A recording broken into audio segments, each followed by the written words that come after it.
ഞങ്ങൾ മൊറോക്കോയിൽ ടാഞ്ചിയറിലെ ചരിത്ര പ്രസിദ്ധമായ ഹെർക്കുലീസ് ഗുഹയുടെ അടുത്തെത്തി.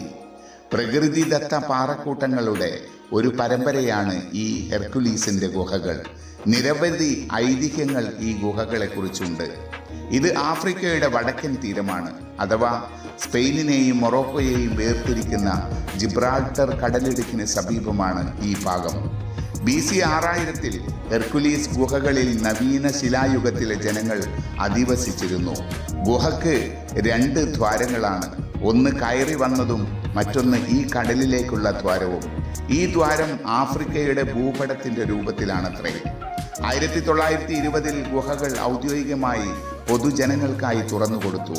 1952 ഇവ ദേശീയ പൈതൃക സ്ഥലമായി പ്രഖ്യാപിക്കപ്പെട്ടു.